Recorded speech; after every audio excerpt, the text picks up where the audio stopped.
drama Roy Marten Hoai yang mengaku tak terlibat kasus pembunuhan disertai mutilasi di Mimika berakhir.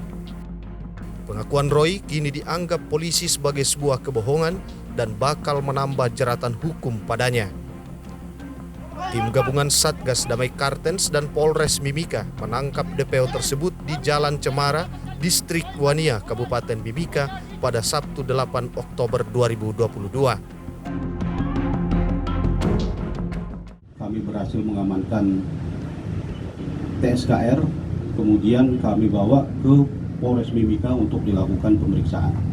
Pada saat penangkapan, ada beberapa barang bukti yang kita dapatkan. Yang pertama, satu buah parang yang berdasarkan hasil pemeriksaan. Jadi parang ini yang dipergunakan oleh TSKR untuk melakukan penganiayaan terhadap salah satu korban di TKP Jalan Budi Utomo Ujung.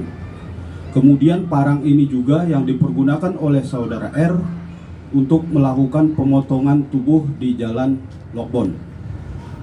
Kemudian satu unit sepeda motor Jupiter MX warna merah.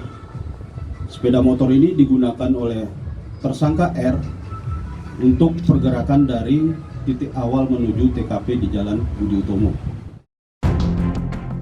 Wakasatgas Gakum Damai Kartens AKBP I Gusti Era Adinata memastikan keterlibatan Roy dan punya peran penting dalam kasus pembunuhan dan mutilasi 4 warga asal Duga di Mimika. Keyakinan Era berdasar pada keterangan saksi termasuk saksi pelaku, keterangan tersangka, fakta hingga barang bukti seperti parang yang digunakan Roy menganiaya seorang korban. Dari saksi, fakta, barang bukti yang ada, baik saksi daripada pelaku itu sendiri, keterangan tersangka, dan juga barang bukti contoh parang yang digunakan.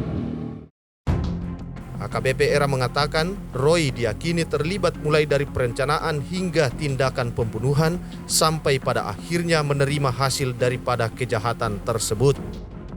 Tersangka Roy disebut menerima bagian 20,8 juta rupiah dari uang milik korban sebesar 250 juta rupiah yang dirampas dan dibagi-bagi para tersangka usai menghabisi korban lalu membuang jasadnya di sungai.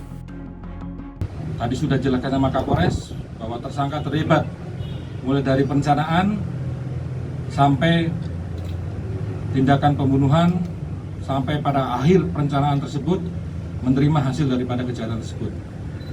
Dan perlu diketahui tambahan bahwa tersangka adalah yang menghadirkan, yang mencari pembeli, mencari pembeli senjata yang diketahui bahwa ada 2 korban yang saudara L dan saudara A yang mengontak langsung terhadap kelompok yang dipastikan oleh tersangka adalah kelompok KKB diduga.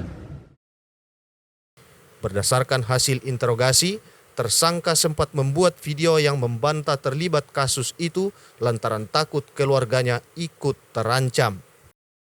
Tadi tersangka sengaja mengeluarkan video itu karena takut, karena takut pertama keluarganya menjadi mendapat terancam apabila dia mengakui bahwa kejahatan itu dilakukan. Pernyataan-pernyataan bohong juga akan kita proses.